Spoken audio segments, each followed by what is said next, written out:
దేవునికి స్తోత్రములు. సహోదరి సహోదరులకు క్రీస్తునామంలో వందనములు. ప్రార్థన చేసుకుందాం.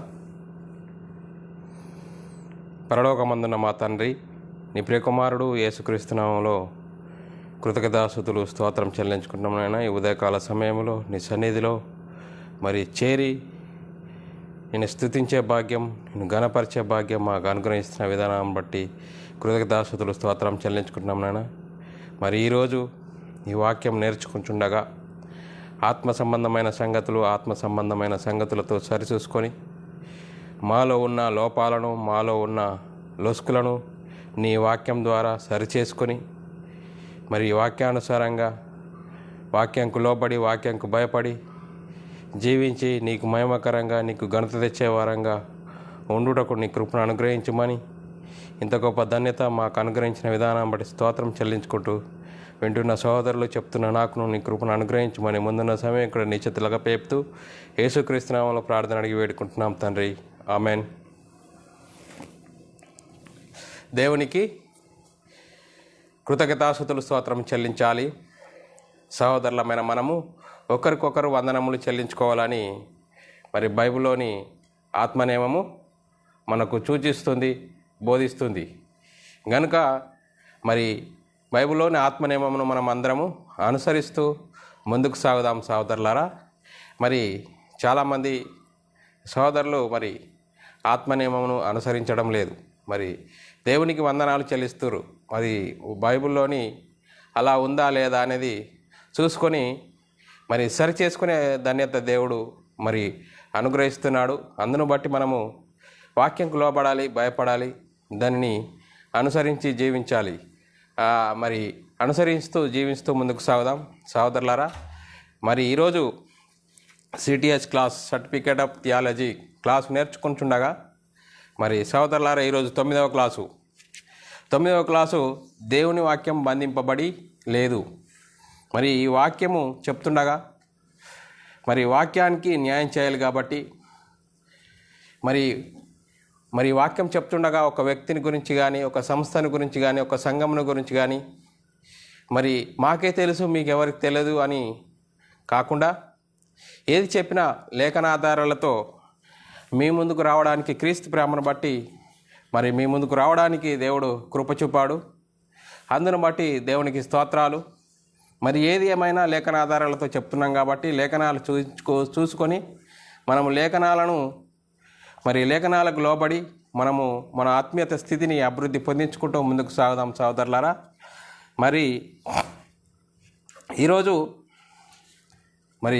వాక్యము CTH class, certificate of theology class నేర్చుకుంటుండగా దేవుని వాక్యము బంధింపబడి లేదు. సహోదరులారా, ప్రామాణిక గ్రంథము అని మనం అంటున్నామే. ప్రామాణిక గ్రంథం అంటే రుజువులతో ఇయ్యబడిన గ్రంథము. ఈ రుజువులతో ఇయ్యబడిన గ్రంథాన్ని సరిగ్గా తెలుసుకోవాలి. తెలుసుకొని అర్థం చేసుకొని అనుసరిస్తూ దేవునికి మహిమ తెచ్చేవారంగా, దేవునికి ఘనత తెచ్చేవారంగా ఉండే ధన్యత దేవుడు మనకు అనుగ్రహిస్తున్నాడు. దానిని మనం సరిగ్గా అర్థం చేసుకొని గ్రహించి మన బ్రతుకులో చూపించాలి. ఇటు గొప్ప ధన్యత మనకు దేవుడు అనుగ్రహిస్తున్న విధానం నాకు దేవునికి స్తోత్రాలు. సహోదరుల వాక్యంలోకి వెళ్ళిపోదాము. మూల వాక్యానికి చూసుకున్నట్లయితే సహోదరులారా, దేవుని వాక్యం బంధింపబడి ఉండలేదు అనే అంశము మూలవాక్యంకు 2వ తిమోతి రాసిన పత్రిక 2వ అధ్యాయము 9వ వచనం. నేను నేరస్తుడనై ఉన్నట్టు ఆ సువార్త విషయమై సంకెళ్లతో బంధింపబడి శ్రమపడుచున్నాను, అయినను దేవుని వాక్యము బంధింపబడి ఉండలేదు. చూడండి సహోదరులారా, పౌలు భక్తుడు గొప్ప సాక్ష్యాన్ని చెప్తున్నాడు. ఏమని చెప్తున్నాడు? నేను నేరస్తుడనై ఉన్నట్లు ఆ సువార్త విషయమై సంకెళ్లతో బంధింపబడి శ్రమపడుచున్నాను, అయినను దేవుని వాక్యము బంధింపబడి ఉండలేదు. ఏం చెప్పినట పౌలు గారు? సువార్త విషయమై. ఇక్కడ చాలా చక్కగా అర్థం చేసుకోవాలి. సువార్త విషయమై సంకెళ్లతో బంధింపబడి ఉన్నాను, బంధింపబడి శ్రమపడుచున్నాను, అయినను కాబట్టి. ఇలాంటి వచనాలు వచ్చినప్పుడు ఆ సందర్భంను చాలా చక్కగా అర్థం చేసుకోవాలి మనం. అయినను, కాబట్టి, గనుక అని బైబిల్లో వస్తున్నప్పుడు మనం చదువుతున్న సందర్భము అక్కడ చాలా మలుపు అనేది ఉంటుంది, గమనించాలి సోదరులు. అయినను దేవుని వాక్యము బంధింపబడి ఉండలేదు. మరి దేవుని సువార్త ప్రకటిస్తున్నప్పుడు పౌలు ఒక నేరస్తుడిగా మరి పరిగణింపబడి మరి సంఖ్యలతో బంధింపబడి ఉన్నాడట. కానీ అయినను దేవుని వాక్యము బంధింపబడి ఉండలేదు అంటున్నాడు. సోదరులారా, మనం గాలిని బంధించచ్చా? బంధించలేమే. గాలిని బంధించలేము. చూడండి సోదరులారా, బంధించలేము. దేవుని వాక్యము బంధింపబడలేదు సోదరుల. ఎందుకనగా దేవుని వాక్యము సజీవమై బలము గలదై రెండంచుల గల ఎటువంటి ఖడ్గం కంటేనూ వాడిగాను ఉండి ప్రాణాత్మలను కీళ్లను మూలుగులను విభజించు మట్టుకు దురుచు ఆలోచనలను శోధించుచున్నది. చూడండి సోదరులారా, దేవుని వాక్యం ఎలాంటిదట? బలము గలదై రెండంచుల ఎటువంటి ఖడ్గం కంటేను వాడిగాను వేడిగాను కీళ్లను మూలుగులను విభజించునంత మట్టుకు దురుచు యొక్క ఆలోచనను శోధించుచున్నదట. చూడండి సోదరులారా, మరి దేవుని వాక్యము ఎంత బలం గలది. చూడండి సోదరులారా, ఎఫెసీయులకు రాసిన పత్రిక 6వ అధ్యాయం 19వ వచనం చదువుకున్నట్లయితే, మరియు నేను దేని నిమిత్తము రాయబారిన ఈ సంఖ్యలలో ఉన్నానో ఆ సువార్త మర్మమును ధైర్యంగా తెలియజేయుటకు నేను మాట్లాడుట నోరు తెరుచున్నప్పుడు. చూడండి సోదరుల, దేని నిమిత్తము రాయబారినై ఉన్నానో. చూడండి సోదరుల, దేని నిమిత్తము రాయబారినై ఉన్నానో, సంఖ్యలలో ఉన్నానో ఆ సువార్త మర్మము ధైర్యంగా తెలియజేయుటకు నేను నోరు తెరుచున్నాను. చూడండి సోదరులారా, మరి సోదరులారా, మరి పౌలు గారు దేవుని వాక్యం కోసము సువార్త ప్రకటిస్తున్నప్పుడు నేరస్తుడిగా పరిగణలోకి తీసుకెళ్ళి మరి జైళ్ళలో పెట్టి సంఖ్యలతో శ్రమపడుచున్నాను, అయినను దేవుని వాక్యం బంధింపబడి ఉండలేదు అంటున్నాడు సోదరులారా. మరి సోదరులారా, సువార్త మరి ఎలా కలిగింది? సువార్త మరి ఒక మనుషుని ఆలోచన ప్రకారంగా కలిగిందా? మనుషుల ఆలోచన వలన కలిగినది కాదు. అది మనుషుల ఆలోచన వాటిని కలిగితే వ్యర్థమగును. దేవుని వలన కలిగినది గనుక మీరు దానిని వ్యర్థపరచలేరు. చూడండి సోదరులారా, దేవుని వాక్యము ఎలా కలిగిందని మనుషుల ఆలోచన చొప్పున కలగలేదు. మనుషుల ఆలోచన చొప్పున కలిగితే అది వ్యర్థపరచబడును. కానీ దేవుని వలన కలిగినది కనుక అది మీరు వ్యర్థపరచలేరు. ఒకవేళ దేవునితో పోరాడబడిన వారవుదురు మీరు. మరి సోదరులారా, మనం ఇంతకుముందుగా ఎన్నో క్లాసులు నేర్చుకున్నాము. మనము నేర్చుకున్న పాఠాలలో సువార్త ప్రకటిస్తున్న వారిలోని లోపాలు, సువార్త వింటున్న వారిలోని లోపాలు, మరి సువార్త వినుచున్న వారిలోని లోపాలు, సువార్త యొక్క విశిష్టత, క్రైస్తవుడి ఔన్నత్యము, ఇలాంటి పాఠాలు నేర్చుకున్నాం సోదరులారా. దేవుని వాక్యము సువార్తను గురించి ఎంత చక్కగా మరి విన్నాము. ఆ విన్న దాంట్లో మరి సోదరులారా, సువార్త విషయంలో మరి సువార్త బంధించాలనే ప్రయత్నము ఎవరిది సోదరులారా? మనుషులదా? కాదే. మరి సువార్తను బంధించేయాలనే ఆలోచన ఎవరికి కలిగింది? ఎందుకు బంధించాలి? ఎవరు బంధిస్తున్నారు అనేది చూస్తూ ఉంటే సోదరులారా, దేవుని వాక్యానికి గలిబిలి చేసి మరి ఎవరు బంధిస్తున్నారు అంటే సాతాను. సువార్తను బంధించే శక్తి ఎవరికి ఉన్నదంటే సాతాను. ఈ సువార్తను గలిబిలి చేసి సువార్తను కలిపి చెరిపి మనల్ని పక్కదోవ పట్టించేదే సాతాను. మరి ఆ సాతానుని గురించి కూడా మనం చాలా చక్కగా పరిశీలన చేసుకొని మరి వాక్యాన్ని మరి తెలుసుకుంటూ ముందుకు సాగుదాం సోదరులారా. మరి సువార్త అనగానేమి అనేది సువార్తను గురించి మనం తెలుసుకుందాం సోదరులారా.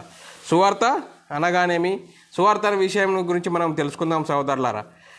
మరి సువార్త యొక్క విశిష్టత, క్రైస్తవుడి ఔన్నత్యమును మనము తెలుసుకున్నాము ఇంతకుముందు పాఠాలలో సోదరులారా. మరి ఇప్పుడు సువార్త అనగానేమి, మరి సువార్త ఎలా బంధించబడుతుంది, మరి బంధించేవారు ఎవరు, బంధించాలన్న ఆలోచన ఎవరికి కలిగింది, ఎందుకు బంధించాలి, ఆ బంధించిన వారు ఎవరు అంటే సాతాను.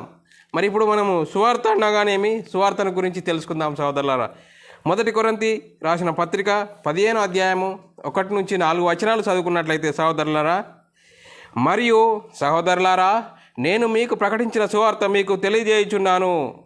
మీరు దానిని అంగీకరించితిరి, దాని యందే నిలిచి ఉన్నారు. మీ విశ్వాసము వ్యర్థమైతేనే గాని నేను ఏ ఉపదేశ రూపకంగా సువార్త మీకు ప్రకటించుతునో ఆ ఉపదేశమును మీరు గట్టిగా పట్టుకున్న ఎడల ఆ సువార్త వలననే మీరు రక్షణ పొందువారయ్యుందురు.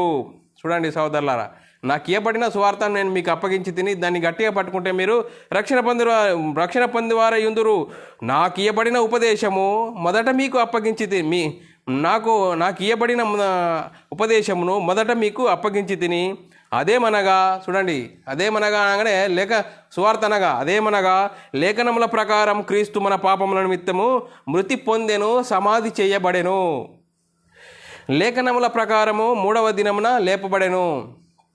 చూడండి సోదరులారా, మన పాపముల నిమిత్తము యేసుక్రీస్తు మరణించెను, సమాధి చేయబడెను, లేఖనముల ప్రకారం 3వ దినమున లేపబడెను అని వాక్యం సెలవిస్తుంది సోదరులారా. మరి ఈ వాక్యాన్ని మనం సువార్త అనగానే సోదరులారా, చూడండి, యేసుక్రీస్తు సువార్త ప్రకటించడం ద్వారా మరి లోకంలో ఉన్న ప్రజలకు, లోకంలో ఉన్న వారికి ఏం ప్రయోజనము, ఏం లాభము అంటే సోదరులారా, లోకంలో ఉన్నవారిని గురించి యేసుక్రీస్తు వచ్చి ఏం చేశాడు అంటే అందరి పాపముల నిమిత్తం మరణించెను, సమాధి చేయబడను, లేఖనముల ప్రకారం 3వ దినమున తిరిగి లేచెను. మరి తిరిగి లేవడం ద్వారా ఏం లాభము, ఏం ప్రయోజనము అంటే నమ్మిన వారికి రక్షణ కలుగుతుంది, నమ్మని వారికి శిక్ష విధించబడును. నమ్మిన వారికి ఏం జరుగుతుంది? రక్షణ, పాపక్షమాపణ, నిత్య జీవము కలుగుతుంది. నమ్మని వారికి శిక్ష విధించబడును.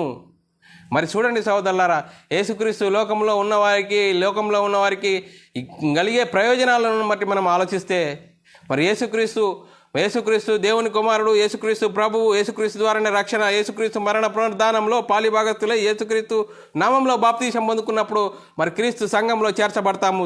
క్రీస్తు సంఘంలో చేర్చబడిన వారికి దేవుని రాజ్యంలో, క్రీస్తు రాజ్యంలో మరి చేర్చబడతాము. ఆ చేర్చబడే గొప్ప ధన్యత మరి దేవుడు లోకంలో ఉన్న వారందరికీ అనుగ్రహించాడు యేసుక్రీస్తు ద్వారా.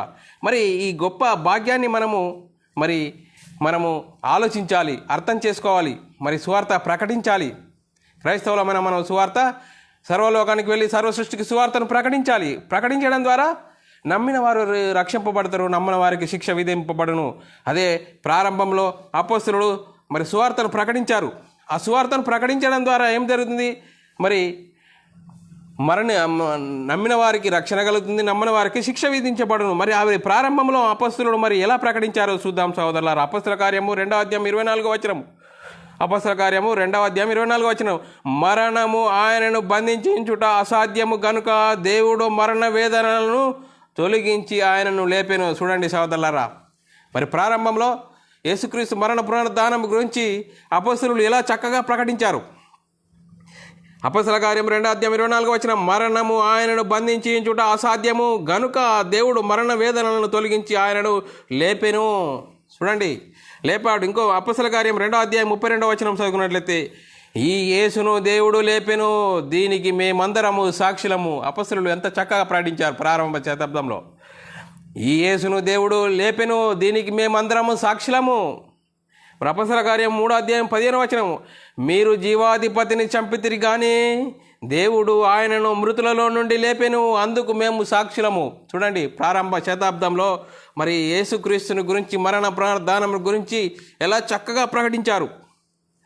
మరి అపొస్తల కార్యం 5వ అధ్యాయం 30వ వచనం. మీరు మ్రానున వేలాడ వేసి సంహరించిన యేసును మన పితరుల దేవుడు లేపెను. చూడండి సహోదరులారా, ఇవన్నిటికీ కారణము మనం పరిశీలిస్తే, మీరు యేసుక్రీస్తును మరి శిలువకు అప్పగించారు, మీరు చంపారు, కానీ దేవుడు ఆయనను తిరిగి లేపెను. చూడండి, అపొస్తల కార్యము 4వ అధ్యాయం 10వ వచనం. మీరందరూ ఇజ్రాయేలు ప్రజలందరూ తెలుసుకొనవలసినదేమనగా, మీరు సిలువ వేసినట్టు మృతులలో నుండి దేవుడు లేపినట్టు నజరేయుడైన యేసుక్రీస్తు నామముననే వీడు స్వస్థత పొంది మీ ఎదుట నిలిచి ఉన్నాడు. చూడండి సోదరులారా, మరి ప్రారంభ శతాబ్దంలో అపొస్తలులు ప్రకటిస్తూ మీరందరూ ఇజ్రాయేల్ అందరూ తెలుసుకొనవలసినదేమనగా సిలువ వేసినట్టు మృతులలో నుండి దేవుడు లేపినట్టు నజరేయుడైన యేసుక్రీస్తు నామమున వీడు స్వస్థత పొందెను. చూడండి సహోదరులారా, మీరందరూ ఇప్పుడు ఏం చేశారు? యేసుక్రీస్తును శిలువకు అప్పగించారు, కానీ దేవుడు ఆయనను తిరిగి లేపెను. దానికి మేమందరం సాక్షులము అని చెప్తున్నారు సహోదరులారా. మరి ప్రారంభ శతాబ్దంలో యేసుక్రీస్తు మరణ పునరుద్ధానం గురించి, మరి యేసుక్రీస్తు సువార్తను గురించి ఎలా చక్కగా ప్రకటించారు. మరి సహోదరులారా, మరి ఈ రాజ్య సువార్త సకల జనులకు ప్రకటించకూడదు. మరి ఆడు సాతానుడు వాడి పన్నగం. సాతానుడు ఏం చెప్తున్నట్టే, రాజ్య సువార్త సకల జనులకు ప్రకటిస్తే అంతము వస్తుంది. అంతము వస్తే ఏం చేస్తారు, వాళ్ళు కూడా దేవునితోనే వెళ్ళిపోతారు. వారిని వెళ్ళిపోకుండా చేయాలంటే ఏం చేయాలా, వాళ్ళని గరిబిలి చేయాలి. వారు నాతోనే ఉండాలి, నాకు సిద్ధపరిచిన మరి నిత్య నాశనానికి రావాలంటున్నాడు. ఏమంటున్నాడు, మరి అంతం వస్తుంది, అంతం వస్తే వాని దూతలకు సిద్ధపరిచిన నిత్య నాశనానికి, నిత్య నరకానికి వాడు జారిపోతాడు. కాబట్టి వాడు ఏం చేయాలా, వాడికి సమయాన్ని వెసులుబాటు చేసుకోవాలి. మరి సువార్తను ఏం చేయాలా, కలిపి చెరిపితే వాడు మరి ఈ సత్య సువార్తను తెలుసుకోలేకపోతారు.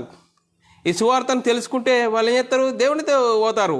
మరి దేవునితో వెళ్ళకుండా ఏం చేయాలంటే ఈ సత్య సువార్తను మరి కలిపి చెరపాలి. సత్య సువార్తను ఆటంకాలు కలిగించాలి.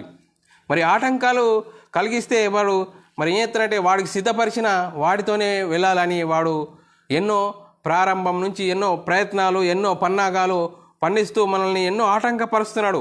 ఈ ఆటంకాలను మనము దేవుని వాక్యంలో నిలుచుండి దేవుని వాక్యాన్ని అర్థం చేసుకొని, దేవుని వాక్యంతో మనం అర్థం చేసుకొని వాక్యాన్ని పరిశీలించి మరి ఇలాంటి దురాలోచనలు ఎవరు కలిగిస్తారు అని ఆలోచిస్తుంటే మరి సాతాను గాడే కలిగిస్తాడు. కాబట్టి మనం వాక్యాన్ని చూద్దాం సహోదరులారా, వాక్యాన్ని పరిశీలిద్దాం. సాతాను మరి సువార్తకు ఆటంకాలు జరిగిస్తున్నవాడు ఎవడు, దాని గురించి మనం పరిశీలిద్దాం.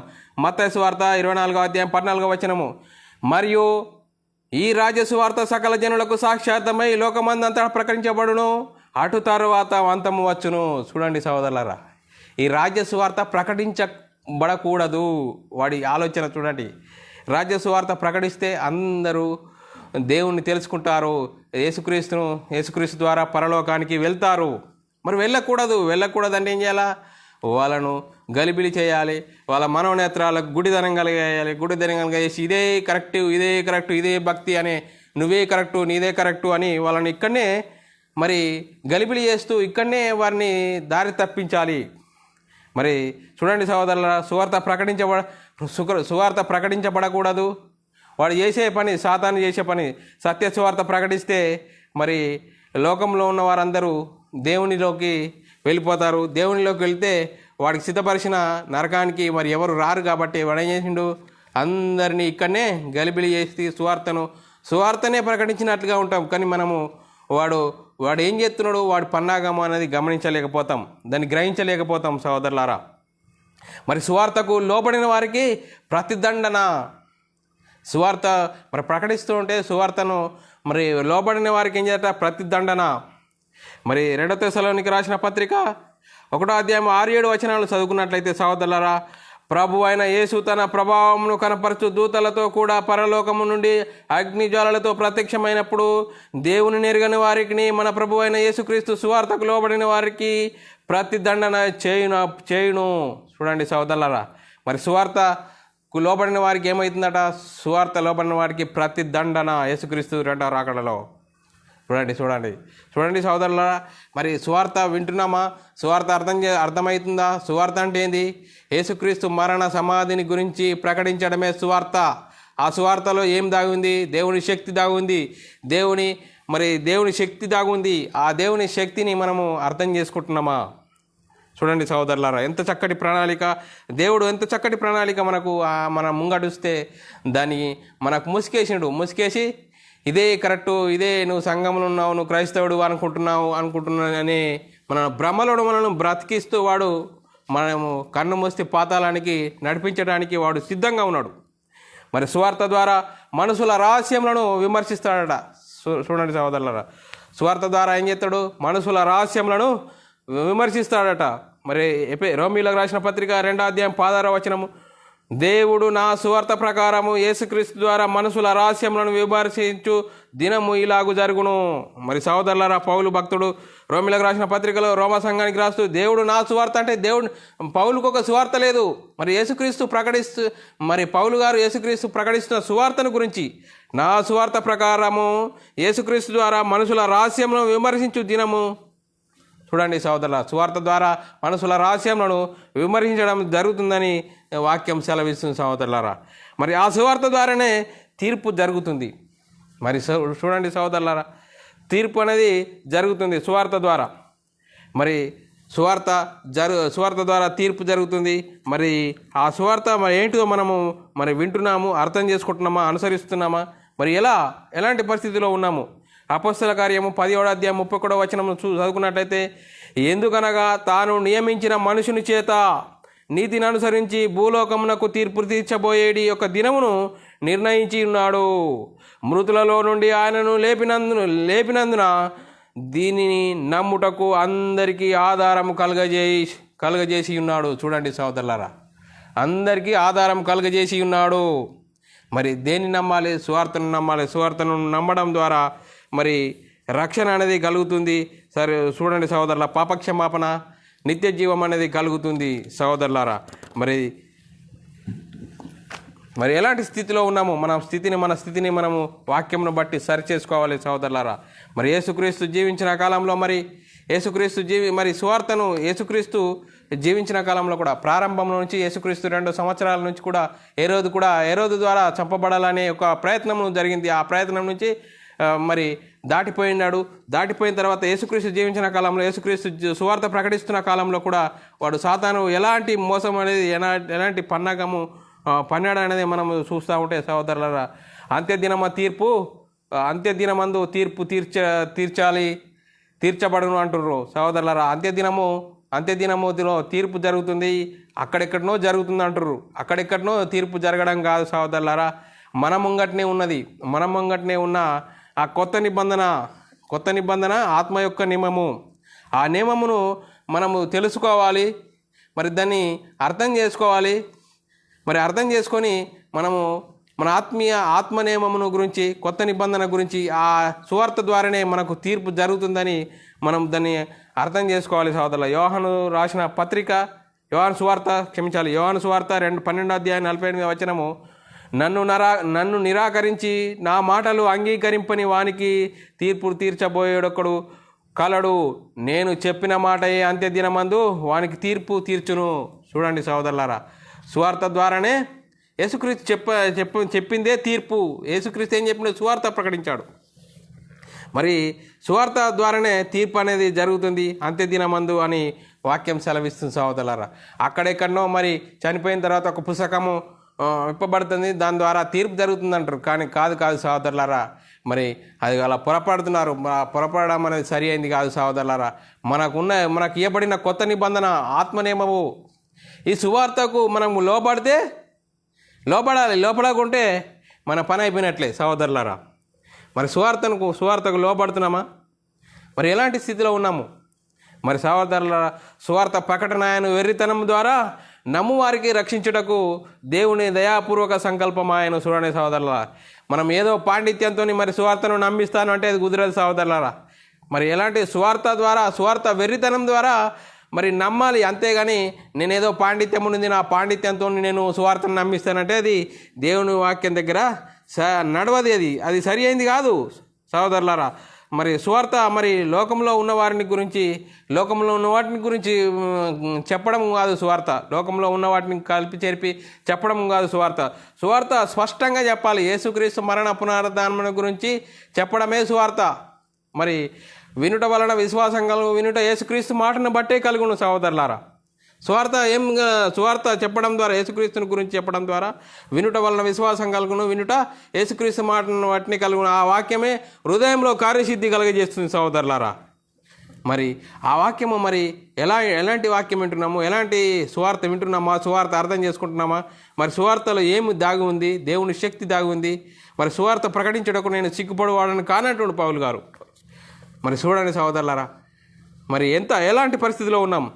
మొదటి కొరింథీ 1:21 చదువుకున్నట్లయితే, దేవుని జ్ఞానానుసారముగా లోకము తన జ్ఞానము చేత దేవునిని ఎరగకుండినందున సువార్త ప్రకటనయను వెర్రితనము చేత నమ్మువారికి రక్షించుటకు దేవుని దయాపూర్వక సంకల్పమాయను. చూడండి సహోదరులారా, దేవుని జ్ఞానానుసారముగా లోకము తన జ్ఞానము చేత దేవుని ఎరగకుండినందున లోకము అంత ఎక్కడికి వెళ్ళిపోతుంది. కానీ సువార్త ప్రకటనను వెర్రితనము చేత నమ్మాలి అంటుండు. వెర్రితనము చేత నమ్మిన వారికి అయితే రక్షించుటకు దేవుని దయాపూర్వక సంకల్పమాయను. దేవుని దయాపూర్వక సంకల్పం సహోదరులారా, సువార్త ప్రకటించడం అనేది ఎంత గొప్ప భాగ్యము దేవుడు యేసుక్రీస్తు ద్వారా మనకు అనుగ్రహించాడు. సువార్త ప్రకటించాలి. సువార్త ప్రకటిస్తే నమ్మిన వారికి రక్షణ కలుగునని, నమ్మిన వారికి శిక్ష విధించబడునని వాక్యం సెలవిస్తుంది సహోదరులారా. మనం ఎలాంటి స్థితిలో ఉన్నాం మరి సహోదరులారా? అయ్యో, నేను సువార్త ప్రకటించకుంటే నాకు శ్రమ అంటున్నాడు పౌలు గారు. మరి పౌలు గారికి ఒక్కడికేనే శ్రమనా? క్రైస్తవులమైన మనము సువార్తను ప్రకటించాలి. సువార్త ప్రకటించకుంటే అందరికీ శ్రమ. ఏ శ్రమ? మరి నిత్య నాశనానికి జారిపోతావు. చూడండి సహోదరులారా, ఎంత భయంకరమైన పరిస్థితిలో ఉన్నాం. ఆ భయంకరమైన పరిస్థితి నుంచి వాక్యము మరి అర్థం చేసుకోవాలి. ఆత్మనియమమును అనుసరించాలి. మరి కొత్త నిబంధనకు లోబడాలి, వాక్యంకు లోబడాలి, భయపడాలి. దాన్ని మనము మన బ్రతుకులో అనువయించుకొని మన బ్రతుకులో క్రీస్తును చూయించాలి సహోదరులారా. క్రైస్తవుల లక్షణము మనము వాక్యము ప్రకారంగా మనం లోబడదాం. వాక్యాన్ని మరి సువార్తను ప్రకటిద్దాం సహోదరులారా. మరి పౌలు గారు కూడా మరి పౌలు గారికి ఒక్కడికే శ్రమనా? లేదు సహోదరులారా. క్రైస్తవులైన మనమందరము సువార్త ప్రకటించాలి. సువార్త ప్రకటిస్తున్నప్పుడు ఎన్నో ఇరుకులు, ఇబ్బందులు అవన్నీ జరుగుతాయి. శ్రమలు అనేది వస్తాయని వాక్యం సెలవిస్తుంది సహోదరులారా. రోమీయులకు రాసిన పత్రిక 1:17 చదువుకున్నట్లయితే, ఎందుకని నా నీతిమంతుడు విశ్వాస మూలముగా జీవించునని వ్రాయబడిన ప్రకారము విశ్వాస మూలముగా అంతకంతకు విశ్వాసం కలుగునట్లు దేవుని నీతి దాని యందు బయలుపరచబడుచున్నది. చూడండి సహోదరులారా, అంతకంతకు విశ్వాసము కలుగునట్టు దేవుని నీతి దేని యందు బయలుపడుతుంది? సువార్త ద్వారా మరి బయలుపరచబడుతున్నాడు సహోదరులారా. మొదటి శతాబ్దంలో అపొస్తలులు సువార్తను ప్రకటిస్తున్నప్పుడు మరి ఏం జరిగింది? వాళ్ళను ప్రకటిస్తున్నప్పుడు మీరు మీ పితరులను హింసించి ఉన్నారు. మరి ఆ నీతిమంతుని గురించి చెప్పిన వాడిని కూడా చంపితిరి, ఆయనను హత్య చేసి అని ఇలా ఎన్నో సువార్తకు ఆటంకాలు సాతానుడు కలిగిస్తూ ఉన్నాడు. మరి సువార్తకు ఆటంకాలు కలిగించేది ఎవడు అంటే సాతాను. ఎన్నో ప్రారంభం నుంచి వాడు సాతానుడు, వాడి ఆలోచన, వాడి విధానమే వేరా. మరి ఏమంటే చూడండి సహోదరులారా, చెడుగొట్ల పదానికి ఏడుల్లాతానట సహోదరులారా. మరి సాతానుడికి మరి ఏడుల్లాతానంటే 7 రోజులు అంటే వారం, వాడు ఎప్పుడు బిజీ ఉంటాడు అన్నట్లు చెడుగొట్టాడు. మరి సాతానుడు వాడి పని ఏంది? వాడు ఎప్పుడు చెరపగొట్టే పని, వాడు సువార్తను కలిపి చెరపడమే వాడి పని. అందుకోసమే వాడి తంత్రాలను ఎరిగి సువార్తనే ప్రకటించాలి. దాన్ని అనుసరిస్తూ మనం ముందుకు సాగాలి సహోదరులారా. అపొస్తలుల కార్యము 7:52 మరి స్టెఫెన్ గారు చెప్తున్నారు.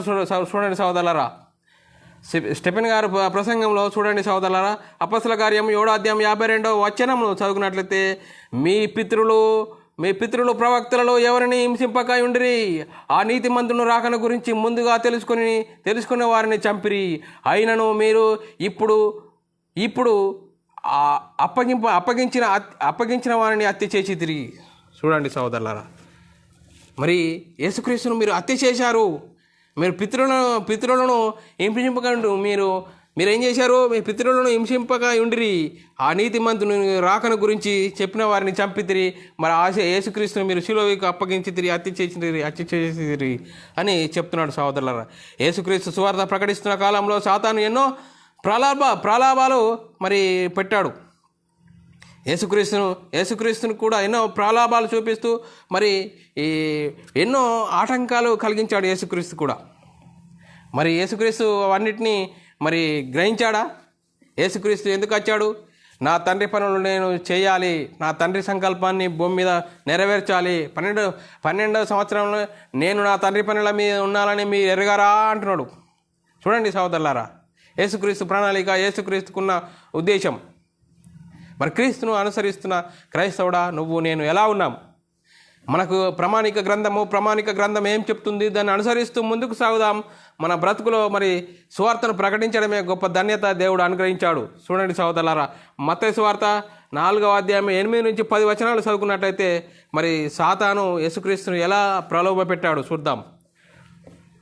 మత్తయి సువార్త 4వ అధ్యాయం 8 నుంచి 10 వచనాలు. మరలా అపవాది మిగుల ఎత్తైన కొండకు ఆయనను తీసుకొని పోయి ఈ లోక రాజ్యములన్నిటినీ వాటి మహిమను ఆయనకు చూపి, నీవు సాగిలపడి నాకు నమస్కారం చేసిన ఎడలా వీటన్నిటిని నీకు ఇచ్చేదనని ఆయనతో చెప్పగా, యేసు వానితో సాతానా పొమ్ము, ప్రభువైన నీ దేవుడైన దేవునికి మొక్కి ఆయన మాత్రమే సేవింపాలని వ్రాయబడి ఉన్నది. చూడండి, యేసుక్రీస్తు జీవిస్తున్న కాలంలో యేసుక్రీస్తుకు మరి ఎన్నో సాతాను ఆఫర్లు పెడితే మరి యేసుక్రీస్తు వచ్చిన ప్రణాళిక, యేసుక్రీస్తుకు ముంగటున్న పని మర్చిపోయాడా? లేదే. యేసుక్రీస్తు నేను నా తండ్రి పనుల మీద ఉండవాలని మీరు ఎరగరా, నేను నా దేవుని పనిని ముట్టించడమే నా ఒక ఆహారమై ఉన్నది. మరి చూడండి సోదరులారా, ఎలాంటి స్థితిలో ఉన్నాం మనం? వాక్యంను మనము అర్థం చేసుకోవాలి సోదరులారా. చూడండి సోదరులారా, మరి ఇంకా యేసుక్రీస్తును మరి ఏం చేసి యేసుక్రీస్తును శిష్యులు ఏం చేశారు, యూదులు ఏం చేశారంటే యేసుక్రీస్తును రాజుగా చేయాలని కూడా ఒక పన్నాగం, ఒక ప్రయత్నం అనేది జరిగింది. యేసుక్రీస్తును రాజుగా చేయాలను. యేసుక్రీస్తు నా రాజ్యం ఈ లోక సంబంధమైనది కాదు. యేసుక్రీస్తు ఏమంటాడు? నా రాజ్యం ఈ లోక సంబంధమైనది కాదు. ఈ లోక సంబంధమైన అయితే మరి నేను ఈ లోక సంబంధ విషయాల లోపల నేను రాలేదు. దేవుని ప్రణాళిక, దేవుని పనిని తుదముట్టించడమే నాకు ఆహారమై ఉన్నది అని చెప్తూ మరి యోహాను రాసిన సువార్త 6వ అధ్యాయం 15వ వచనము చదువుకున్నట్లయితే, రాజుగా చేయుటకు వారు వచ్చి తన్ను బలవంతంగా పట్టుకొనబోచున్నారని యేసు ఎరిగి మరలా కొండకు ఒంటరిగా వెళ్ళెను. చూడండి, యేసుక్రీస్తుకు ఎన్ని ప్రలోభాలు సాతాను చేస్తున్నాడు. రాజుగా చేయాలని ప్రయత్నం చేశారు. ఆ రాజుగా చేయాలని ప్రయత్నంను మరి యేసుక్రీస్తు ఎరిగిన వాడై మరలా కొండకు వెళ్ళాడు. సాతాను చూడండి ఆటంకాలు ఎన్ని చూపిస్తున్నాడు. సాతాను ఆటంకాలు మరి ఏం చేసినారు? మళ్ళీ ఇంకా కొండపేట నుంచి కూడా యేసుక్రీస్తును పడదొయ్యబడాలని మరి యూదులు పన్నాగము, మరి వారి ద్వారా మరి సాతాను ఎన్నో పన్నాగాలు, మరి యేసుక్రీస్తు బతకకూడదు, యేసుక్రీస్తును పడదొయ్యాలి అని ఎన్నో పన్నాగాలు యూదుల ద్వారా చేయడం జరిగింది. లూకాసు వార్త 4వ అధ్యాయం 29-30 వచనాలు చదువుకున్నట్లయితే, ఆగ్రహంతో నిండుకొని లేచి ఆయనను పట్టణంలో నుండి వెళ్ళగొట్టి ఆయనను తలకిందుగా పడదొయ్యవలనని తమ పట్టణము కట్టబడిన కొండపేటు వరకు ఆయనను తీసుకొని పోయిరి. అయితే ఆయన వారి మధ్య నుండి దాటి తన మార్గంన వెళ్ళిపోయాను. చూడండి సోదరులారా, తన మార్గంన వెళ్ళిపోయాడు. మరి యేసుక్రీస్తును మరి చంపాలనే ఒక ప్రయత్నము, మరి సాతాను ఎలాంటి పన్నాగంని మరి గ్రహించి యేసుక్రీస్తు తన మార్గంన వెళ్ళిపోయాడు. చూడండి సోదరులారా, మరి ఇంకా మళ్ళీ ఎలాంటి పన్నాగాలు పన్నుతున్నాడో చూడండి సోదరులారా. మరి యేసుక్రీస్తుతో ఉన్న పేతురుతో కూడా ఎలాంటి పన్నాగం పన్నుతున్నాడో సాతాను చూడండి. సాతాను ఆటంకాలు పేతురును ఎలా ప్రేరేపిస్తున్నాడు? యేసుక్రీస్తుకు మరి యేసుక్రీస్తు శిలువ ఎక్కకూడదు, శిలువ ఎక్కడం ద్వారా మరి మరణం నిరర్ధకమవుతుంది. మరి ఆ మరణం నిరర్ధకం ద్వారా జీవము అక్షయతన సువార్త వలన వెలుగులోకి వస్తుంది. మరి యేసుక్రీస్తుని ఏం చేయాలి? భ్రష్టుని చేయాలి, ఆ శిలువకి ఎక్కనీయకూడదు అని ఏం చేసిండు? సాతాను ద్వారా ఎన్నో మరి పన్నాగాలు పన్ని వారి కుతంత్రాలు మనం వాక్యమును బట్టి చూద్దాం సోదరులు. మత్తయి సువార్త 6వ అధ్యాయం 21 నుంచి 23 వచనాలు చదువుకున్నట్లయితే, మత్తయి సువార్త 6వ అధ్యాయం 21 వచనం నుంచి 23 వచనాల వరకు చదువుకున్నట్లయితే, అప్పటి నుండి తాను యెరూషలేమునకు వెళ్ళి పెద్దల చేతను, ప్రధాన యాజకుల చేతను, శాస్త్రుల చేతను అనేక హింసలు పొంది చంపబడి 3వ దినమున లేచుట అగత్యమని యేసు తన శిష్యులకు తెలియజేయ మొదలుపెట్టగా. చూడండి, యేసుక్రీస్తు నేను వస్తాను, యేసుక్రీస్తు యెరూషలేము పోతాను, నేను సిలువకు అప్పగింపబడతాను, మరణిస్తాను, సిలువలో మరణిస్తాను, 3వ దినం తిరిగి లేస్తాను అని అది ఆ విషయాన్ని వాస్తవమని శిష్యులకు చెప్తున్నప్పుడు మరి పేతురులో ఏం చేసినాడు? అది నీకు దూరం అవును గాక అంటున్నాడు. చూడండి సోదరులారా, 22వ వచనం. పేతురు ఆయన చెయ్యి పట్టుకొని, ప్రభువా అది నీకు దూరం అవును గాక, అది నీకెన్నడు కలుగదని ఆయనను గదింపసాగెను. చూడండి సోదరులారా, యేసుక్రీస్తుతోనున్న ఆ పేతురునే ప్రేరేపించి ఆ శిలువ మరణము నీకు దూరం అవును గాక అని గద్దించాడు. అంటే శిలువ మరణము పొందకూడదు, భ్రష్టుడుగా ఆవాలి అని వాడి పన్నాగము. 23వ వచనం. అయితే ఆయన పేతురు వైపు తిరిగి, సాతానా నా వెనుకకు పొమ్ము, నీవు నాకు అభ్యంతర కారణముగా ఉన్నావు, నీవు మనుషుల సంగతులనే తలంచుచున్నావు కానీ దేవుని సంగతులను తలంపకై ఉన్నావు అని పేతురుతో చెప్పాను. చూడండి సోదరులారా, మనుషుల సంగతులనే నువ్వు ఆలోచిస్తున్నావు కానీ సాతానా దేవుని సంగతులు నీకు అర్థం చేసుకుంటలేవు, దేవుని సంకల్పాన్ని దూరపరచాలనుకుంటున్నావు అని మరి పేతురును గద్దించినట్లుగా మనం చూస్తున్నాం సోదరులారా. చూడండి సోదరులారా, నేను సంఘంలో పెద్దవాడిని, సంఘం నాకు అంతా ఉన్నది, నేను పెద్దోడిని అనుకుంటున్నామా? మనలోనే ప్రవేశిస్తాడు సాతాను, ప్రవేశించి అంత గలిబిలి చేస్తాడు. అందుకోసమే మనల్ని మనం ఎప్పుడూ వాక్యం ద్వారా సరిచేసుకోవాలి, మరి వాక్యంకు లోబడాలి, వాక్యంకు భయపడాలి సోదరులారా. మరి సాతాను ఆటంకాలు చూడండి సోదరులారా. మరి ఇంక మరో ప్రయత్నం ఏం జరిగిందో, యూదా ద్వారా సాతాను మరి యూదాను ప్రేరేపించి ఆయనను ఇంకెలా ఎట్లా వేయాలనుకుంటున్నాడు చూడండి సోదరులారా. యోహాను రాసిన సువార్త 6వ అధ్యాయం 70వ వచనం. అందుకు యేసు, నేను మిమ్మును 12 ఏర్పరచుకొనలేదా? మీలో ఒకడు సాతాను అని చెప్పాను. చూడండి సోదరులారా, 12 మందిలో ఒకడు సాతానట. మరి ఎవరో? మత్తయి సువార్త 26వ అధ్యాయము 14వ వచనం నుంచి 16వ వచనాలు చదువుకుందాం సోదరులారా. అప్పుడు 12 మందిలో ఒకడు ఇస్కరియోతు యూదా ప్రధాన యాజకుని యొద్దకు వెళ్ళి, నేను ఆయనను మీకు అప్పగించిన ఎడల నాకేమి ఇత్తురు వారిని అడిగాను. అందుకు వారు 30 వెండి నాణెములు తూచి వానికి ఇచ్చిరి. వాడు అప్పటి నుండి ఆయనను అప్పగించుటకు తగిన సమయము కనిపెట్టుచుండెను. చూడండి సోదరులారా, మరి యూదా ద్వారా ఒక ప్రేరేపణ చేసి ఏం చేసిండు? యేసుక్రీస్తును అప్పగించాలని వాడికి ప్రేరేపణ కలిగించి, మరి యేసుక్రీస్తు ద్వారా మరి మరణ సమాధిని గురించి మరి చూడండి సాతాను ఎన్ని ఎత్తుగడలు చేసో వాడు ఎన్నో పన్నాగాలు పన్నాడు. చూడండి సోదరులారా, సాతాను సువార్తకు ఆటంకాలు ఎలా కలగజేస్తున్నాడు. మరి చూడండి సోదరులారా, యేసుక్రీస్తు మరి బ్రతకకూడదు అన్న ఆలోచన, మరి ఆయన శిలువలో మరణించకూడదు. మరణిస్తే ఏమవుతుంది? మరణము ద్వారా మరి తిరిగి లేవడం జరుగుతుంది. మరణించి తిరిగి లేవడం ద్వారా మరణము నిరర్థకమవుతుంది, జీవము అక్షయత సువార్త వలన వెలుగులోకి వస్తుంది. ఆ సువార్త ద్వారా అనేకులు మరి దేవునిలోకి వెళ్ళిపోతారు, మరి క్రీస్తు ద్వారా వెళ్ళిపోకూడదు. ఆ సువార్త పడకూడదు, ఆ సువార్తను గలిబిలి చేయాలి. మరి వాడి పన్నాగం చూడండి సోదరులారా, వాడిని ఎలాగైనా మరి యేసుక్రీస్తును మరి చంపాలి. వాడు చేసిన ఆలోచన చూడండి సోదరులారా. వాడు ఎలాగే యేసుక్రీస్తును మరి చంపాలి మరి అని చూస్తున్నాడు సోదరులారా. మరి 1 కొరింథీ రాసిన పత్రిక 2వ అధ్యాయం 6-7 వచనాలు చదువుకున్నట్లయితే, పరిపూర్ణులైన వారి మధ్య జ్ఞానమును బోధించుచున్నాము, అది లోకములో సోదరుల అది లోక జ్ఞానం కాదు, నిరర్ధకులైతున్న ఈ లోకాధికారులకు జ్ఞానమును కాదు, దేవుని జ్ఞానము మర్మమైనట్టుగా బోధించుచున్నాము. ఈ జ్ఞానము మరుగై ఉండెను. జగతుత్పత్తి ముందుగానే దేవుడు తన మహిమ నిమిత్తము నియమించెను. చూడండి సోదరులారా, పరిపూర్ణులైన వారి మధ్య జ్ఞానమును బోధించుచున్నాము, అది ఈ అది లోక జ్ఞానం కాదు, నిరర్ధకలైపోచున్న లోకాధికారులకు జ్ఞానం కాదు అంటుండు సోదరులారా. మరి సంఘం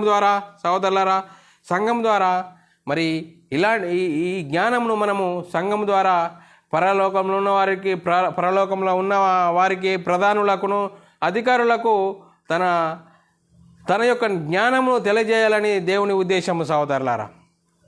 ఈ జ్ఞానమును మరి ఎలా సంఘము ద్వారా సంఘం ద్వారా పరలోకంలో ఉన్నవారికి ప్రధానులకు అధికారులకు తన యొక్క జ్ఞానమును తెలియజేయాలని దేవుని ఉద్దేశమును మరి ఏం చేయాలా? గలిబిలి చేయాలి, కలిపి చెరపాలి, దేవునికి శత్రువులుగా చేయాలి. మరి దేవునిలో ఉన్నవారిని ఏం చేయాలట?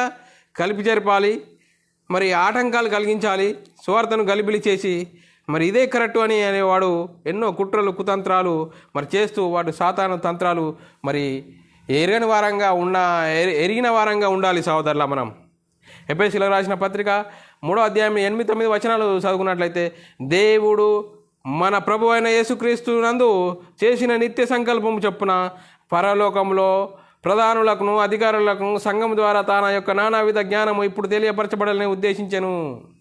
మరి ఏం చేసిండు? దేవుని ఉద్దేశం చూడండి సహోదరులారా. సంఘం ద్వారా ఏం చేయాలా? యేసుక్రీస్తు దేవుడు మన ప్రభు అయిన యేసుక్రీస్తునందు చేసిన నిత్య సంకల్పం చొప్పున ఏం చేసిండు? పరలోకంలో ప్రధానులకు అధికారులకు సంఘం ద్వారా తన యొక్క నానా జ్ఞానమును ఇప్పుడు తెలియపరచబడాలని దేవుని ఉద్దేశం సహోదరులారా. ఆ ఉద్దేశాన్ని ఏం చేయాలా? గలిబిలి చేయాలా, ఆ ఉద్దేశాన్ని వ్యర్థపరచాలా. మరి సాతాను ఏం చేస్తుండు? సాతాను సువార్త ప్రకటించకుండా ఆటంకాలు కలుగజేస్తున్నాడు సహోదరులారా. భిన్నమైన సువార్తను ప్రకటిస్తున్నాడు. మరి భిన్నమైన సువార్తను ప్రకటించాలి. ఆ భిన్నమైన సువార్త ప్రకటిస్తే సాతాను మరి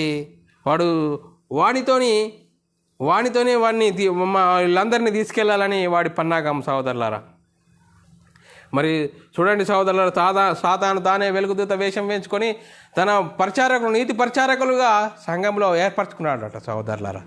ఎంత భయంకరమైన పరిస్థితి! సాతాను చేస్తున్న పన్నాగాలు, సాతాను చేస్తున్న ఆటంకాలను మనము ఎరిగిన వారంగా ఉండాలి సహోదరులారా. 1 తెస్సలోనికి రాసిన పత్రిక 1వ అధ్యాయం 10వ వచనము, దేవుడు మృతులలో నుండి లేపిన యేసు అనగా రాబో ఉగ్రత నుండి మనల్ని తప్పించుచున్న ఆయన కుమారుడైన యేసుక్రీస్తు చూడండి సహోదరులారా, దేవుడు మృతులలో నుండి లేపిన యేసు అనగా రాబో ఉగ్రత నుండి మనల్ని తప్పించుచున్న కుమారుడైన యేసుక్రీస్తు.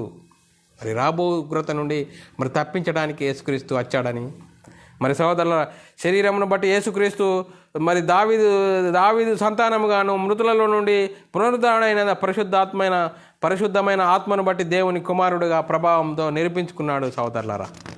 యేసుక్రీస్తు ఏం చేసిండు? ప్రభావంతో నిరూపించుకున్నాడు సహోదరులారా.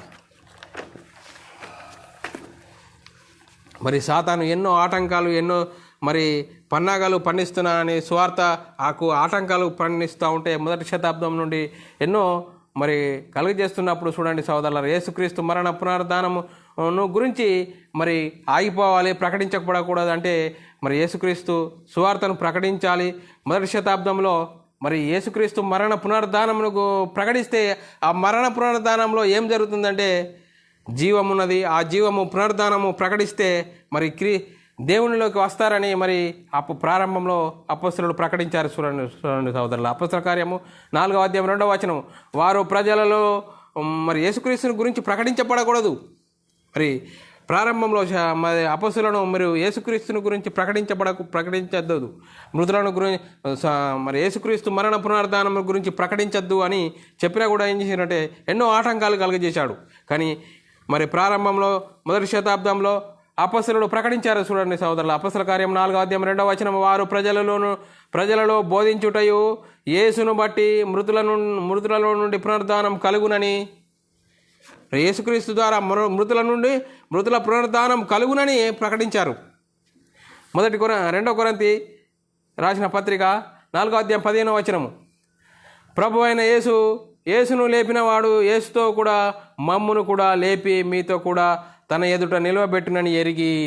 చూడండి సహోదరులారా, యేసుక్రీస్తును దేవుడు లేపిండు. ఆ యేసుక్రీస్తును నమ్మితే మిమ్మల్ని కూడా దేవుడు లేపుతాడని మరి వాక్యం సెలవిస్తుంది సహోదరులారా. 1 కొరింథీ 6వ అధ్యాయం 14వ వచనం, దేవుడు ప్రభువును లేపెను, మనల్ని కూడా తన శక్తి వలన లేపును. మరి ప్రారంభంలో అపొస్తలుడు మరి సహోదరులారా ప్రకటించుచుండగా యేసుక్రీస్తు నామమును గురించి అసలే ప్రకటించద్దు అని ఎన్నో గట్టిగా బెదిరించారు.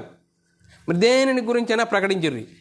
ప్రారంభంలో దేనిని గురించి ప్రకటించరు, కానీ యేసుక్రీస్తు నామమును గురించి ప్రకటించద్దని ఎన్నో మరి సాతాను ఎన్నో ఎత్తుగడలు వేసి సువార్తకు ఆటంకాలు కలిగించాడు సోదరులారా. అపొస్తలుల కార్యము 4వ అధ్యాయం 17-18 వచనాలు చదువుకున్నట్లయితే, ఆయనను ఇది ప్రజలలో ఇంకా వ్యాపింపకుండుటకు ఇక మీదట ఈ నామమును బట్టి ఏ మనుషులతోనైనను మాట్లాడకూడదని మనము వారిని బెదిరిపెట్టవలనని చెప్పుకొనిరి. 18వ వచనం, అప్పుడు వారిని పిలిపించి మీరు యేసు నామమును బట్టి ఎంత మాత్రమును మాట్లాడకూడదు, బోధింపకూడదని వారికి ఆజ్ఞాపించిరి. 19వ వచనం, 19-20 వచనాలు, అందుకు పేతురును యోహానును వారిని చూసి, దేవుని మాట వినుట కంటే మీ మాట వినుట దేవుని దృష్టికి న్యాయమా? మీరే చెప్పుడి, మేము కన్న వాటిని విన్న వాటిని చెప్పక ఉండలేమని ఉత్తరమిచ్చిరి. చూడండి సోదరులారా, ప్రారంభ శతాబ్దంలో మరి దేనిని గురించి అన్న చెప్పుకోరు అని యేసుక్రీస్తు నామము గురించి చెప్పద్దు అని ఖండితంగా మరి ఎన్నో ఇబ్బందులు, ఎన్నో ఇరుకులు, ఎన్నో హింసలు పెట్టారు. కానీ దేవుని వాళ్ళు ఏం చెప్తారు? దేవుని దృష్టి, ఇప్పుడు దేవుని మాట వినుట కంటే మీ మాట వినుట న్యాయమా? మీరే చెప్పుండ్రి, మేము కన్న వాటిని విన్న వాటిని చెప్పక ఉండలేము, మమ్మల్ని ఏం చెప్తారో చేయుర్రి అని అన్నారు. చూడండి సోదరులారా, యేసుక్రీస్తు సువార్తను ప్రకటిస్తున్నప్పుడు సువార్తకు ప్రకటిస్తేప్పుడు మరి ఎంత తెగింపు ఉండాలి, ఎంత మరి వాక్యం గురించి మన సువార్తను ప్రకటించాలి అంతే. మరి ప్రకటిస్తున్నప్పుడు ఎన్నో ఇరుకులు, ఇబ్బందులు సాతాను కలగజేస్తాడు. ఆ కలగజేసిన దానిని మనం పట్టించుకోకుండా సువార్తనే ప్రకటించాలి సోదరులారా. అలా ఇంకో సందర్భంలో చూసుకునేది అపొస్తలుల కార్యము 5వ అధ్యాయం 27-31 వచనం వరకు. వారిని తీసుకొని వచ్చి సభలో నిలవబెట్టి ప్రధాన యాజకుడును బోధించకూడదని మేము మీకు ఖండితంగా ఆజ్ఞాపింపలేదా?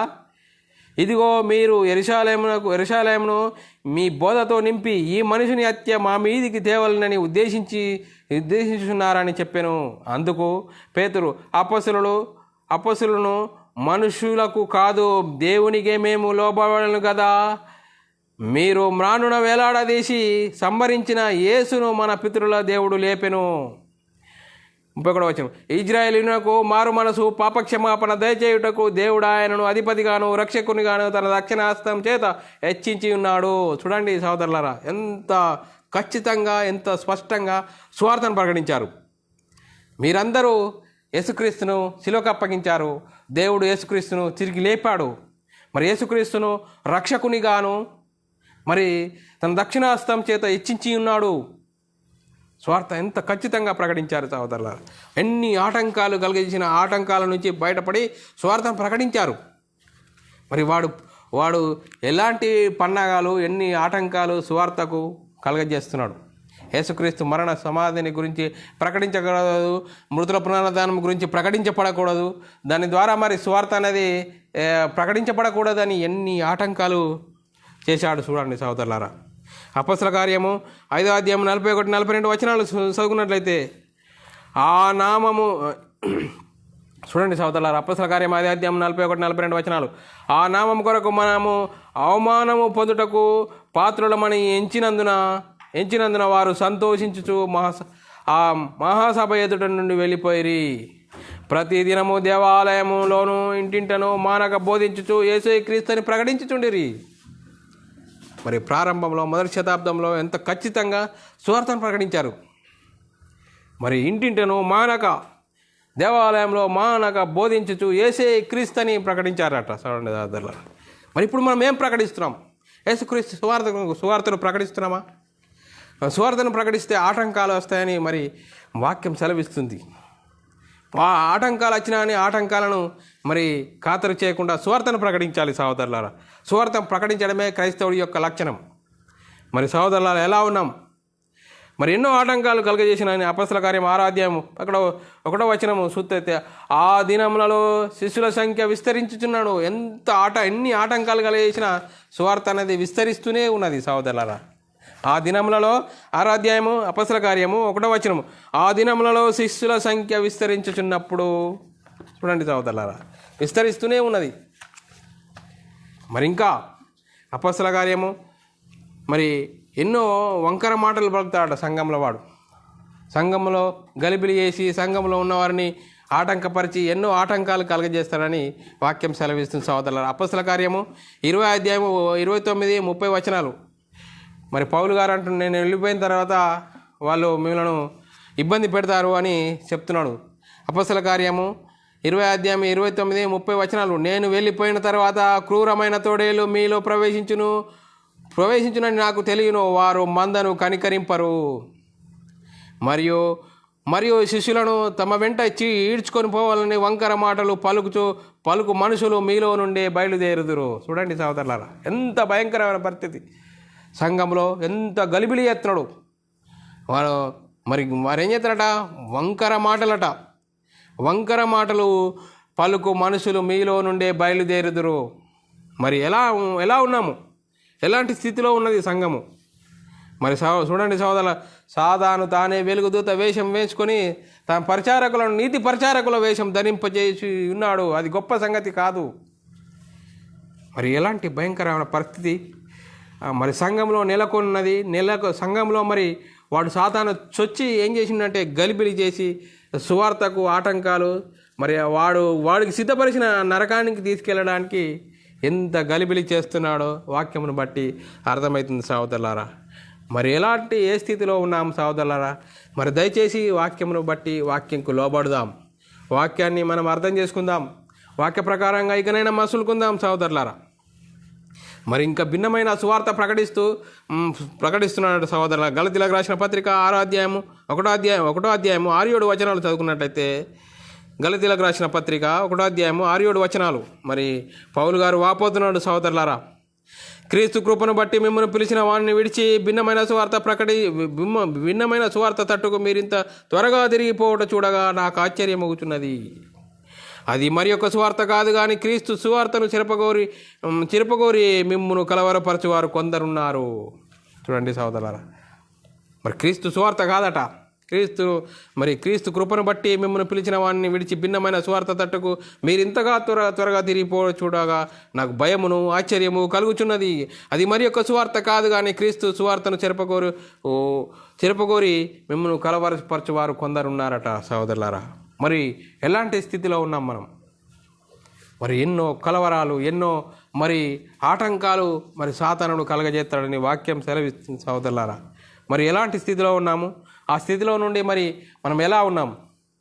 మరి సహోదరులారా, మరి సంఘంలో నుంచి మరి ఎన్ని గలిబిలు జరుగుతాయని వాక్యం సెలవిస్తుంది సహోదరులారా. మొదటి కొరింథీ 2 కొరింథీ సహోదరులారా 11వ అధ్యాయము 2 నుంచి 4 వచనాలు చదువుకున్నట్లయితే సహోదరులారా, మరి క్రీస్తు ఎడలున్న సరళత నుంచి మనల్ని ఎట్లయినా తొలగించాలని వాడు ప్రయత్నం చేస్తున్నాడు సాతాను. మరి సంఘంలో ఉన్న మనల్ని గలిబిలి చేయాలని వాడు ఎన్నో పన్నాగాలు పన్నిస్తున్నాడని వాక్యం సెలవిస్తుంది. 2 కొరింథీ 11వ అధ్యాయం 2 నుంచి 4 వచనాలు చదువుకున్నట్టయితే, దేవాశక్తితో మీ ఎడల ఆసక్తి కలిగి ఉన్నాను. ఎందుకనగా పవిత్రురాలైన కన్యక ఒక్కడే పురుషునికి అనగా క్రీస్తుకు సమర్పింపవాలని మిమ్మల్ని ప్రదానం చేసింది. కానీ సర్పము తన కుయుక్తి చేత అవ్వను మోసపరిచినట్లు మీ మనసులను చెరపబడి క్రీస్తు ఎడలనున్న సరదాల నుండి పవిత్రత నుండి ఎట్లయినను తొలగిపోవాలని భయపడుచున్నాను. ఏలైనగా వచ్చిన వాడెవడైనను మేము ప్రకటించిన మరి యొక్క యేసును లేక మీరు పొందిన మరి యొక్క ఆత్మను మీరు అంగీకరింపని మరి యొక్క సువార్త మీరు అంగీకరించినను మీరు వానిని గురించి సాయించుట యుక్తమే. చూడండి సహోదరులారా, ఎలాంటి స్థితిలో ఉన్నట? క్రీస్తు ఎడల ఉన్న సరళతను తప్పించాలి. మరి తప్పించడమే వాడి పని. మరి ఎలా? మరి చూడండి సహోదరులారా, సర్పం తన యుక్తి చేత అవ్వను మోసపరిచినట్లు చూడండి ఎలాంటి స్థితిలో నుంచి వాడు భయంకరమైన పరిస్థితిలోని సంఘంలో వచ్చి సంఘంను గలిబిలి చేసి మరి సువార్తను అనుకుంటున్నామే కానీ సువార్త నుంచి మనల్ని బయటకు తొలగించి వాడు భయంకరమైన పరిస్థితిలో ఆటంకాలు కలగజేస్తాడని వాక్యం సెలవిస్తుంది సహోదరులారా. ఏ స్థితిలో ఉన్నాము, ఎలాంటి స్థితిలో ఉన్నాము, ఆ స్థితిలో నుంచి వాక్యమును బట్టి ఇకనైనా మనం సరి చేసుకుందాం సహోదరులారా. ఆ స్థితిలో నుంచి బయటపడదాం. 2 కొరింథీ 11వ అధ్యాయము 13-14 వచనాలు చదువుకున్నట్లయితే, ఏలైనగా అట్టివారు క్రీస్తు యొక్క అపస్తుల వేషం ధరించుకొని దొంగ అపస్తులను మోసగాండ్రైన పనివారునై ఉన్నారు. ఇది ఆశ్చర్యం కాదు. సాతాను తాను వెలుగుదూత వేషం ధరించి ఉన్నాడు గనుక వాని పరిచారకులు నీతి పరిచారకుల వేషం ధరించుకొని ఉన్నారు. అది గొప్ప సంగతి కాదట సోదరులారా.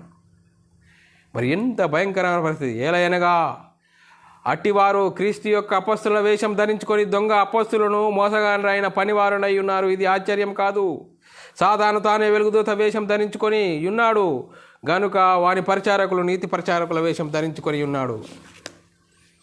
మరి చూడండి సోదరుల, సంఘంలో ఎన్ని గలిబిలి, ఎంత భయంకరమైన పరిస్థితి సాతాను కలగజేస్తాడని వాక్యం సెలవిస్తుంది. మరి ఎలాంటి స్థితిలో ఉన్నాం మనం? మరి చూడండి సోదరుల, సంఘంలో మరి యేసుక్రీస్తు శరీరం ధరించుకొని వచ్చారని ఒప్పుకొనని వంచకులు అనేకులు ఉన్నారట సోదరులారా. యేసుక్రీస్తు శరీరం ధరించుకొని వచ్చానని ఒప్పుకొనని వంచకులు అనేకులు ఉన్నారట. 2 యోహాను రాసిన పత్రిక 1వ అధ్యాయం 7-8 వచనాలు చదువుకున్నట్లయితే, యేసు క్రీస్తు శరీరం ధరించుకొని శరీరధారి అయి వచ్చనని ఒప్పుకొనని వంచకులు అనేకులు లోకంలో బయలుదేరి ఉన్నారు. అట్టివాడే వంచకుడు క్రీస్తు విరోధనై ఉన్నాడు. చూడండి సోదరులారా, యేసుక్రీస్తు శరీరధారి అయి వచ్చనని ఒప్పుకొనని వంచకులు. మరి చూడండి సోదరులారా, ఇప్పుడు ఎలాంటి స్థితిలో ఉన్నారు? తండ్రి అయిన దేవుడే యేసుక్రీస్తుగా వచ్చాడు, యేసుక్రీస్తే పరిశుద్ధాత్ముడుగా వచ్చాడని ఎంతో భయంకరమైన పరిస్థితులు సంఘంలో బోధకులుగా ఎన్నో సంఘాలుగా మరి జరుగుతున్నాయి. అలాంటి పరిచర్య జరుగుతున్నది. మరి అలాంటి పరిచర్య చేసేవారు కూడా బాప్తిసం ఇస్తే ఆ బాప్తిసం సరి అయిందేనా? చూడండి సోదరులారా, యేసుక్రీస్తు ఎవరు? యేసుక్రీస్తు దేవుని కుమారుడు, యేసుక్రీస్తు ప్రభువు, యేసుక్రీస్తు ద్వారానే రక్షణ, యేసుక్రీస్తు మరణం పునరుద్ధానంలో పాలి భాగస్తులై యేసుక్రీస్తు నామంలో బాప్తిసం పొంది మరి క్రీస్తు సంఘంలో చేర్చబడాలి. వాక్యం చెప్తున్న సత్యం. యేసుక్రీస్తు దేవుని కుమారుడైన దేవుడు. మరి నీవు కూడా కుమారుడు అయిన దేవుడివే. క్రైస్తవులైన మనము మరి ఎలాంటి స్థితిలో ఉన్నాం? మరి ఎలాంటి భయంకరమైన బోధ జరుగుతున్నది సంఘంలో సాతాను వచ్చి గలిబిలి చేస్తున్నాడు. మరి యేసుక్రీస్తు దేవుని కుమారుడు అని వాక్యం సెలవిస్తుంది సోదరులారా. వాక్య ప్రకారంగా మనం చూడాలి. యేసుక్రీస్తు దేవుని కుమారుడు, మన అందరి ఆత్మల కన్న తండ్రి అయిన దేవుడున్నాడు. మరి యేసుక్రీస్తు దేవుని కుమారుడుగా వచ్చాడు. దేవుని కుమారుడుగా వచ్చి ఏం చేశాడు? మరి ఆ సువార్త ప్రకటించడం ద్వారా ఏమవుతుంది? మరి వాక్యం సువార్త విని ఏమవుతుంది? సువార్త ద్వారా రక్షణ, నిత్య జీవము కలుగుతుంది సోదరులారా. మరి యేసుక్రీస్తు నామంలో బాప్తిసం పొంది మరి సంఘంలో చేర్చబడితే మరి దేవునితో మరి ఉంటాము. మరి పరలోక రాజ్యం చేరడానికి గొప్ప భాగ్యం దేవుడు సంఘం ద్వారా మనకు అనుగ్రహిస్తే, మరి సంఘంలో సాతానుడు చొచ్చి గలిబిలి చేసి ఏం చెప్తుందంటే భయంకరమైన పరిస్థితిలోనికి తీసుకుపోయి అదో పాతాళానికి వాటితోని తీసుకెళ్ళడానికి మరి సంఘంలో ఉన్నవారిని గలిబిలి చేస్తూ సంఘంలో ఉన్నవారిని అంతా మరి భయంకరమైన పరిస్థితిలోకి వారు నట్టేట ముంచేయడానికి వాడి ప్రయత్నం జరుగుతుంది సోదరులు. అపొస్తల కార్యము 2వ అధ్యాయం 41-42 వచనాలు. వాడు ఎంత గలిబిలి చేసినా కానీ ఏమవుతుంది? దినదినము సంఘము విస్తరణ జరుగుతుంది, సువార్త ప్రకటించబడుతుంది. అపొస్తల కార్యము 2వ అధ్యాయం 41-42 వచనాలు. కాబట్టి అతని వాక్యం అంగీకరించి వారు బాప్తిసం పొంది ఆ దినమందు ఇంచుమించు 3,000 మంది చేర్చబడిరి. వీరు అపొస్తల బోధ యందును, సహవాసమందును, రొట్టె విరుచుట యందును, ప్రార్థన చేయుట యందును ఏడదయకై ఉండిరి. చూడండి సోదరులారా, ఎంత ఖచ్చితంగా వాడు సాతానుడు చొచ్చి గలిబిలి చేస్తూ ఉంటే మరి సంఘము దేవుని వాక్యం బంధించబడుతుందా? బంధించబడతలేదు. మరి ఏడికి ఇంత విస్తరిస్తూనే ఉన్నది అని వాక్యం సెలవిస్తుంది సోదరులారా. సాతాను ఎన్ని అడ్డంకులు వేసినా సువార్త ఆగలేదు. ఎందుకనగా ఇది మనుషుల ఆలోచన చొప్పున కలగలేదు, ఇది దేవుని వల్లనే కలిగినదని వాక్యం సెలవిస్తుంది. అపొస్తల కార్యము 5వ అధ్యాయము 38-39 వచనాలు చదువుకున్నట్లయితే, కాబట్టి నేను మీతో చెప్పినదేమనగా ఈ మనుషుల జోలికి పోక వారిని విడిచిపెట్టుడి. ఈ ఆలోచన అయినను ఈ కార్యమైనను మనుషుల వలన కలిగినదాయన అది వ్యర్థమగును. దేవుని వలన కలిగినదాయన మీరు వారిని వ్యర్థపరచలేరు. మీరు ఒకవేళ దేవునితో పోరాడవారు అవుతురు సుమి. చూడండి సోదరులారా, మరి దేవునితో పోరాడవాడిన వారు అవుతురు సుమి, జాగ్రత్త అని హెచ్చరిక ఎత్తున్నాడు సోదరులారా. మరి చూడండి సోదరుల, సాతాను ఎన్నో ఆటంకాలు కలిగిన 6 నెలల వరకు ప్రపంచంలో ఎన్నో భాషలలో బైబిల్ తర్జుమా చేయబడి సువార్త ప్రకటించడం ఆగుతుందా? సువార్త ప్రకటిస్తున్నది ఉన్నది.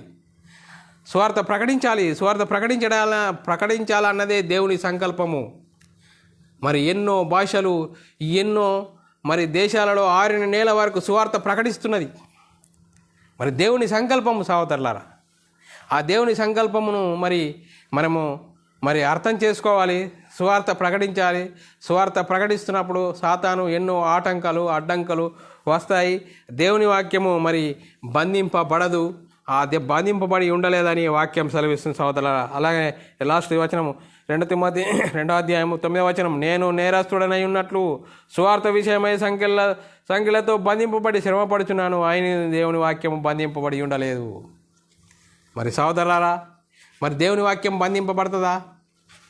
ఒకవేళ మనుషులను బంధిస్తారేమో కానీ దేవుని వాక్యము మనుషులను బంధించవచ్చు, కానీ దేవుని వాక్యాన్ని బంధించలేరు. బంధించే ప్రయత్నంలో ఎన్ని ప్రయత్నాలు చేసినా ఆ ప్రయత్నాలన్నీ వ్యర్థమవుతాయి. ఆ ప్రయత్నాలు వ్యర్థమైతే దేవునితో మీరు పోరాడిన వారు అవుదురు అని వాక్యం సెలవిస్తుంది సహోదరులారా. ఇకనైనా ఇంతవరకు వాక్యము వాక్యాధారాలు ఎన్నో వాక్యాధారాలతో మేము ముందుంచాను సహోదరులారా. వాక్యము బంధింపబడి ఉండలేదు అనే అంశము విన్నాం సహోదరులారా. విన్నదాన్ని గ్రహించి విడిచిపెట్టకుండా విన్న మాటల ప్రకారంగా మనము సరిచేసుకుందాం, ప్రార్థన చేసుకుందాం సహోదరులారా.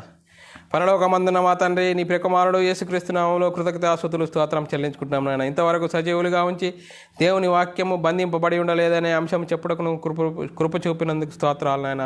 విన్న సహోదరులు విన్నదాన్ని అర్థం చేసుకొని అనుసరించి నీకు మహిమ తెచ్చే, ఘనత తెచ్చే గొప్ప ధన్యత మాకు అనుగ్రహించిన విధానం బట్టి స్తోత్రాలు చెల్లించుకుంటున్నాం నాయన. ఇంత గొప్ప ధన్యత అనుగ్రహించిన స్తోత్రం చెల్లించుకుంటూ యేసుక్రీస్తు నామములో ప్రార్థనకి వేడుకుంటున్నాం తండ్రి, ఆమెన్. సహోదరులారా, ఈ వాక్యాన్ని వినాలనుకుంటున్నారా? యూట్యూబ్ ఛానల్లో బైబిల్ విజ్డమ్ అకాడమీ అని సబ్స్క్రైబ్ చేసుకోండి. ఎన్నో ఆత్మీయమైన సందేశాలు, ఆత్మీయమైన వాక్యాలు విని మీ ఆత్మీయ స్థితిని అభివృద్ధి పొందించుకోండి. అనేకులకు షేర్ చేయండి. అనేకులకు పంచడానికి దేవుడు గొప్ప అవకాశము మనకు అనుగ్రహించాడు. సహోదరులారా, మీ వ్యక్తిగత ప్రార్థనలో మా కోసం ప్రార్థన చేయవలసిందిగా క్రీస్తు ప్రేమను బట్టి బతిమాలుకుంటున్నాను. అందరికీ వందనములు, దేవునికి స్తోత్రాలు.